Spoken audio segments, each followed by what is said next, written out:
WhatsApp guys, this is me Lovejit Arora. स्वागत है आप सभी बच्चों का। बच्चे जुड़ चुके हो मेरे साथ क्लास 12th कंप्यूटर साइंस। तो चलिए कहानी शुरू करते हैं क्वेश्चन नंबर 1 के साथ में। It is a way to convey a Python object. ध्यान से सुनिए, Python object into character string. तो इस टर्म को आप क्या नाम है जो देंगे? इसके लिए एक काम करते हैं, सब कुछ करने से पहले हम इसको यहां पर समझते हैं। एक टर्म है पिकलिंग अनपिकलिंग, सीरियलाइजेशन डीसीरियलाइजेशन। सबसे पहले तो आप देखो कि आप काम किसके साथ कर रहे हो। आप बाइनरी फाइल के साथ काम कर रहे हो। तो बाइनरी फाइल के साथ जब हमें काम करना है, या फिर कोई भी फाइल की बात आप ले लो, तो फाइल के साथ क्या करना होता है? हमें डेटा को रीड करना है, हमें डेटा को राइट करना है। ये दो काम हम करेंगे ना, चाहे हमारी टेक्स्ट फाइल हो, चाहे हमारी CSV फाइल हो, चाहे हमारी बाइनरी फाइल हो। क्योंकि फाइल में जब डेटा है तो आपको उस डेटा को राइट करना है, रीड करना है, ये काम आपको करने हैं फाइल के साथ में। तो जब हम टेक्स्ट फाइल के साथ और CSV के साथ करते हैं तो हमारे पास फंक्शंस है वहां पर। लेकिन जब हम बात करते हैं ना बाइनरी फाइल की, तो यहां पर एक मॉड्यूल है जिसका नाम है पिकल मॉड्यूल, जिसके अंदर फंक्शंस है जिनका सहारा लेकर के हम ये चीज करेंगे। ठीक है, क्या करना होता है कि हमें पाइथन का एक ऑब्जेक्ट बनाया, चाहे वो लिस्ट हो, डिक्शनरी हो, तो अब हमें उसको बाइनरी फाइल के अंदर डालना है ना। तो ये काम कैसे होगा? इसके लिए हमें पिकल मॉड्यूल की सहायता जो लेनी पड़ेगी, क्योंकि उसकी सहायता से हम पाइथन ऑब्जेक्ट को बाइट स्ट्रीम को वापस से पाइथन ऑब्जेक्ट में कन्वर्ट कराएंगे। बस ये जो कन्वर्जन वाली है ना, इसी को ही इन्होंने टर्म दे दी सीरियलाइजेशन और deserialization. The pickle module is used in Python, the pickle module in Python is used to serialize. मतलब ये जो टर्म है ना सीरियलाइजेशन, जिसको हम पिकलिंग भी बोलते हैं, ये यूज में आती है। मतलब किसको बोलते हैं? जब Python object into binary format है। ठीक है, अब जब उल्टा होता है, वाइस वर्सा होता है कि binary format into Python object, तो उसको डीसीरियलाइज का नाम है जो दिया जाता है। ठीक है, अब इसको और ज्यादा डिटेल में देखते हैं। The pickle module works in two main steps, pickling unpickling. Pickling means we are talking about serialization and deserialization means we are talking about unpickle करना। ये वही चीज है जो अभी क्वेश्चन में पूछी गई थी, Python object into byte string. तो ये क्या है? ये पिकलिंग है। और जब वाइस वर्सा करना है तो दैट इज अनपिकलिंग, यानी कि डीसीरियलाइजेशन। अब ये कैसे पॉसिबल होगा? इसके लिए दो फंक्शन यूज होते हैं पिकल मॉड्यूल के। अगर हमें तो सीरियलाइज करना है, ठीक है, तब हम डम फंक्शन की सहायता लेते हैं, और जब हमें डीसीरियलाइज करना है तो हम लोड फंक्शन की सहायता लेते हैं। ठीक है, अब सीधी सी टर्म है जो हमने पढ़ी, सीरियलाइजेशन और pickling. Converts Python objects into binary format and binary data to a file for storage or transfer। दो टर्म है जो यूज में आ रही हैं। सीरियलाइजेशन, पिकलिंग मतलब कन्वर्ट्स पाइथन ऑब्जेक्ट, कुछ भी लिस्ट, डिक्शनरी, जो भी आप ऑब्जेक्ट का नाम लो, into binary format. Save the binary data to a file for storage और ट्रांसफर। मतलब सबसे पहले इंपोर्ट करते हैं पिकल मॉड्यूल, राइट करा, WB मोड के अंदर ओपन करनी होती है फाइल। डम फंक्शन की सहायता है जो लेते हैं जब हमें ये काम करना होता है, पिकलिंग या फिर सीरियलाइजेशन। डीसीरियलाइजेशन मतलब हम वापस से अपने डेटा को लेना चाह रहे हैं। ठीक है, converts the binary data back into the original Python object, तो हम वापस से ले रहे हैं। तो अनपिकलिंग करना है, यानी कि इसको पहले तो पिकल मॉड्यूल इंपोर्ट करके रीड RB मोड में ओपन करना पड़ेगा, और लोड फंक्शन है जिसकी सहायता लेनी पड़ेगी फॉर डीसीरियलाइजेशन।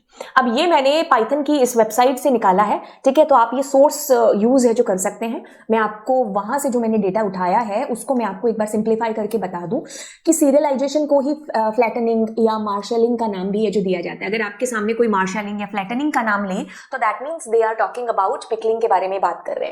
ठीक है, अब देखो, the pickle module is use for implementing binary protocols for serializing and deserializing. तो दो टर्म्स हैं।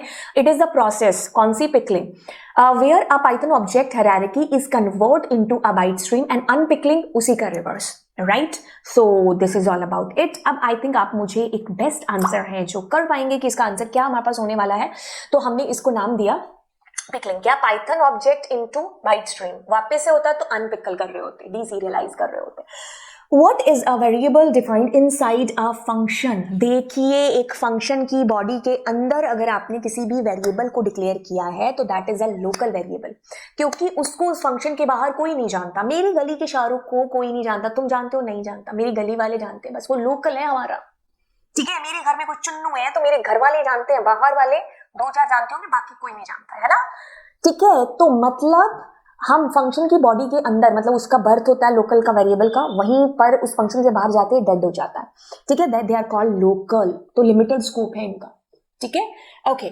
सो कहता है टू ओपन अ फाइल, जिसका नाम आपको दे रखा है for reading, we can use select all correct options, multiple भी हो सकते हैं, सिंगल भी हो सकता है। देखिए जब हमें हमारी जो RES फाइल है, देखो मैंने मतलब कह दो कि फाइल का नाम RES रखा और यहाँ राजा जी फाइल रखी है, तो मैं इसको सही कर दूं, यहाँ राजा जी .txt फाइल है, तो राजा जी क्या होगा आंसर? तो ये हमारा ये भी बिल्कुल सही हो सकता है because we are opening it in a read mode and if you are putting R there to make it string, है ना, तो उसके लिए हम आर का यूज है जो करते हैं। मुझे रॉ स्ट्रिंग बनानी है ना, तो मैं इसका यूज करूंगी, किसका? आर का। मतलब अगर आप ये नहीं करते हो तो क्या होगा, वो /n या फिर /t, तो इस तरीके से मान लेगा कि भाई नई लाइन के अंदर लेकर के आना। जैसे इसके लिए go to the PyCharm, let's suppose अगर मैंने लिखा हाय आई एम लवजीत, है ना, सो अगर मैं यहां पर मान लीजिए /n डाल, तो अब क्या होगा, हाय आई एम लवजीत, मतलब ये इस तरीके से आएगा न्यू लाइन में। बट अगर मैंने इसको रॉ स्ट्रिंग बना दिया इस तरीके से, तो वो इसको एज ए कैरेक्टर ही मानेगा, एज ए स्ट्रिंग ही मानेगा। अगर आप मान लीजिए ये नहीं कर पाते, तो आप यहाँ पर आर भी है जो लिख सकते हो, है ना, तब भी वो इसको रॉ स्ट्रिंग मानेगा। तो जब हम पाथ लिखते हैं ना अपनी फाइल का, तो भाई पाथ हमारा कि हम /n और इनमें मतलब कंफ्यूज ना हो जाए हमारा कंपाइलर, तो हम उसको या तो डबल स्लैश लगा देते हैं या आर लगा देते हैं, ठीक है। तो हमारे पास ये बिल्कुल सही है, ये भी सही है क्योंकि by default mode is R mode and this is also correct. We can't put W there, single slash लग नहीं सकता, ये भी नहीं लग सकता, तो we can say that ABC are correct options. Bool हमारा एक ऐसा फंक्शन है, नाम से काम का पता चल रहा है कि बूलियन की बात हो रही है, ट्रू एंड फॉल्स, ठीक है। ये दो हमारे क्या है, बूलियन है, right, true and false Boolean है। लेकिन आपने क्या किया, इसको कोट्स में डाल दिया, तो इट्स नॉट अ बूल, ये हमारा एक स्ट्रिंग बन चुका है। एंड बिल्कुल ये आपको ट्रू है जो आंसर करने वाला है। कैसे करने वाला है, ये ट्रू आंसर है फॉल्स है, ये बिल्कुल वही बात हुई। क्या यहाँ पर अगर मैंने कहा प्रिंट, मैंने कहा 0 प्लस मान लीजिए मैंने फॉल्स लिखा, तो ये क्या है, ये कुछ तो है ना करेक्टर, तो ये चिपक रहे हैं आपस में, they are not Boolean and integer, ये कंकैट हो रही है चीजें, है ना, तो कुछ तो है इसके अंदर, ठीक है। तो अगर मैं यहां पर ऐसा करूंगी, मैंने कहा बूल एंड उसके अंदर 90, ठीक है, सो अब ये क्या करेगा, ये मेरे को कहेगा ट्रू, क्योंकि ये कुछ तो है ना, ठीक है, कुछ तो है। अब अगर मैं इसमें 0 डालती हूँ, ठीक है, तो उस केस में मेरे को ये फॉल्स है जो दे रहा है। अगर मैं अब इसको वही वाला एग्जांपल की इसको ऐसे स्ट्रिंग में डालूं, ठीक है, देन ये मेरे को ट्रू है जो बताएगा। क्यों? क्योंकि ये कुछ तो है, it's not an integer, it's a string, there is something, कुछ तो है ना। अब एक काम और करते, मेरे को मैंने सोचा नहीं था कि मैं ये भी इसमें डाल करके देखूंगी, तो ये भी फॉल्स है, ठीक है। तो आपके पास नन कुछ ऐसा होना चाहिए, जैसे मैंने यहां पर फॉल्स डाल दिया तो it will be all false, but as soon as अगर मैं इसको एक स्ट्रिंग डेटा टाइप बना दूं, तो नाउ दिस इज ट्रू, ठीक है। तो कुछ तो होना चाहिए उसके अंदर, तो ये एक स्ट्रिंग है, अलग डेटा टाइप है, इसका फॉल्स से 0 से कोई लेना देना नहीं है, राइट। ओके, सो थोड़ा सा हटके है question, but yes concept deep में लेके जा रहा है एक, ये आपको बूल फंक्शन के। अब ये कहता है कि what is the output of the following code. तो आपके पास आप क्या कर रहे हो, 3 + 4, तो मैम 7 थे, बट यहाँ पर 34 कैसे आ गया, क्योंकि both are strings not integer, ये चीज ध्यान रखो। तो ये 34 क्या है आपके पास में, दिस इज स्ट्रिंग। तो अब आप इसको क्या कर रहे हो, इंटीजर में कन्वर्ट कर रहे हो, तो यस इट्स पॉसिबल, क्योंकि आप इंटीजर में इनपुट कराते हो ना फंक्शन यूज करके। वैसे आपने कुछ नहीं, 34 पहले दोनों को क्या कनकैट किया, अब उसको इंटीजर बना दे, तो डी आपका एक करेक्ट ऑप्शन होगा। अब आप यहाँ पर क्या करने की कोशिश कर रहे हो, पहले ये 3 और 4 चिपक गए, इट्स अ स्ट्रिंग। अब आपने स्ट्रिंग को इंटीजर में कन्वर्ट किया, it's 34, now it's an integer. So if you are asking the type, so obviously integer बताने वाला है। ओके, अगर आप इंटीजर बीच में यूज नहीं करोगे तब आपको स्ट्रिंग बताएगा। आई बात समझ में? अब इसमें देखिए, सबसे पहले हम ये ब्रैकेट वाला सॉल्व करेंगे। तो ये आपके पास में क्या है, 4/0 एंड ये दोनों प्लस होकर के 4, तो आपके पास में 1.0 है जो आएगा। क्यों? क्योंकि ये जो डिवाइड है ना, ये आपको फ्लोट में आंसर करता है। अगर यहाँ पर फ्लोट डिवीजन होता तब आपका आंसर 1 आता। अब ये कहते हैं कि what will be the output of the following program snippet given below. Okay, so आपके पास में अब आप क्या कर रहे हो, यहाँ हमने यहाँ से फंक्शन को कॉल किया, मतलब ये 2 बार कॉलिंग हो रही है। So we are calling here, ये कॉल हुआ सुपर्ब। अब एक सेकेंड, ठीक है, ये एक ही स्टेटमेंट लिखी हुई है, क्योंकि ये थोड़ा बड़ा आ गया तो इसलिए 2 लाइंस में चला गया, बट इट्स सिंगल स्टेटमेंट। सो हमने यहां पर एक बार कॉल किया और दूसरी बार इसी सेम में हमने यहां किया, और दोनों को हमने इससे लिंक किया हुआ है, ठीक है। ओके, तो हमने क्या किया, फंक्शन को कॉल किया 9 8 7 6 5 टिक टिक टिक टिक टिक टिक टिक 1 के साथ में। ओके, तो हम यहां पर गए तो ये नंबर आ गया। अब क्योंकि तो ये डिफॉल्ट है, यहां पर आपको भेजने की जरूरत नहीं है कोई और कंट्री का नाम, अगर नहीं भेजा तो इंडिया बाय डिफॉल्ट काम में आएगा। तो अब ये कहता है कि आप इंडिया अगर मतलब एक डिक्शनरी इसने बना दी कि इंडिया प्लस 91 सिंगापुर का, मतलब एक ऐसी डिक्शनरी बना दी उनके कोड की, फोन नंबर के आगे के कोड की, है ना। ओके, अब ये कहता है कि कंट्री जो भी यहां से भेजी गई है अगर वो इसके अंदर की नहीं है तो आप कह दो कि country is not supported. But अगर है, क्योंकि जो फिलहाल के लिए इंडिया दिया हुआ है, तो क्या कर दो, तो हम इसको तो मतलब इसके अंदर तो गए नहीं, तो अब हम इस लाइन पर सीधा जंप कर गए, ये वाली लाइन पर, ये वाली लाइन पर, ठीक है। इस लाइन पर जब हम जंप कर गए तो ये आपके फंक्शन की लास्ट लाइन है। तो इसमें क्या होगा, कंट्री कौन सी आपके पास है, सबसे पहले तो इंडिया है, तो इंडिया का कौन सा है 91, तो आपके पास में प्लस 91 और ये क्या आया 98765 and so on.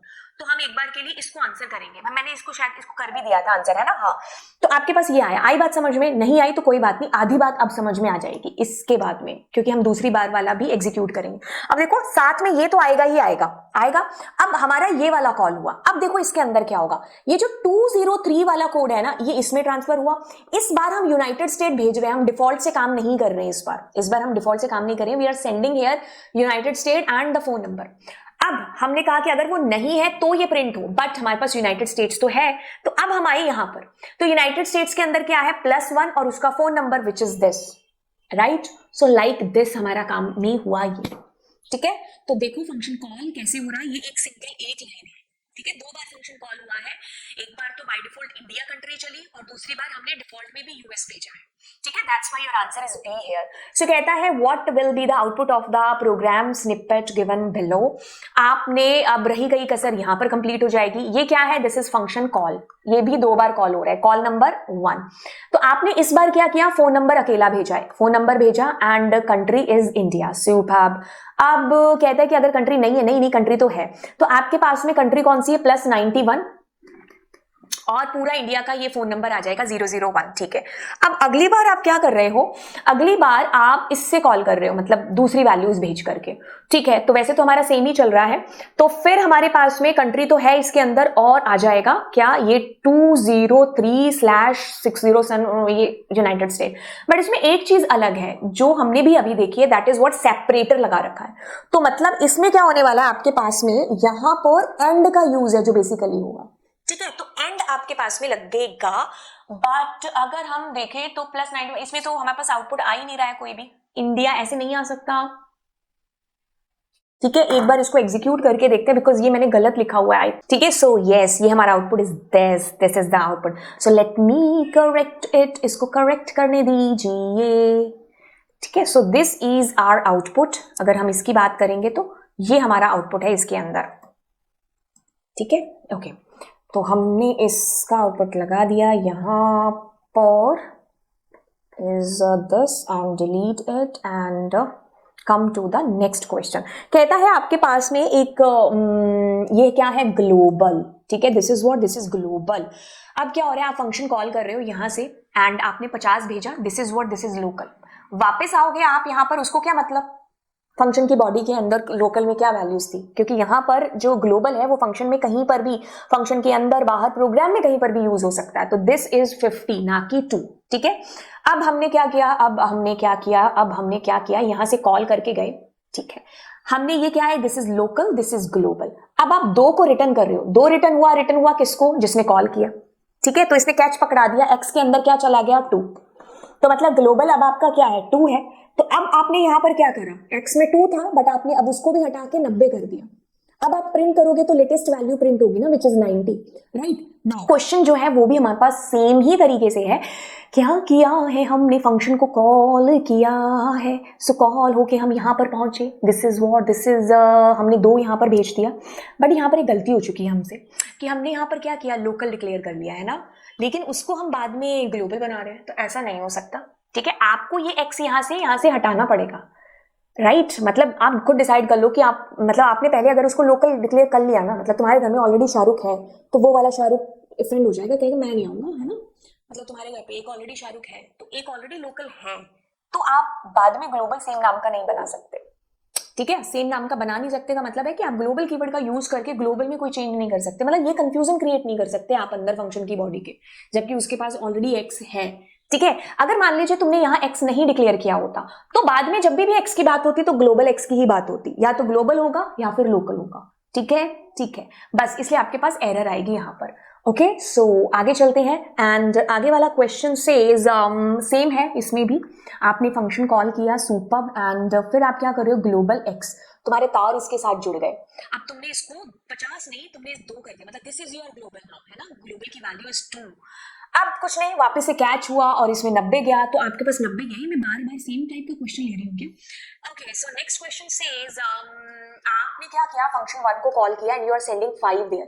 5 + 5 is ma'am 10 होता है। 10 आपने रिटर्न किया इसको एंड आपके पास 10 प्रिंट हो गया। Now if you are trying to print num there, कौन है जो फंक्शन की बॉडी के बाहर लोकल को जानता है, कोई भी नहीं। That's why it will create an error and which is num।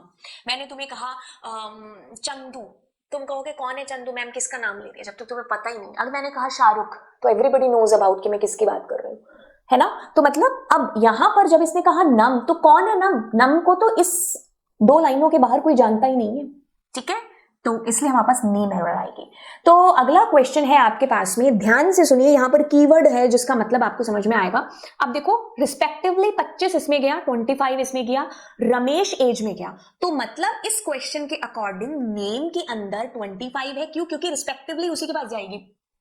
ठीक है, वैल्यू जो पहले खड़ा है। ठीक है, अब उससे फर्क, क्योंकि उसको क्या पता, it's name, we are humans, we know कि नेम में 25 भेज रहे हैं और एज में नेम भेज रहे हैं, बट इट्स प्रोग्राम, इसमें कुछ नहीं है। आपने नाम आइडेंटिफायर जो भी दे दिया वैल्यू उसमें जाएगी, और एज में चला गया व्हाट, रमेश।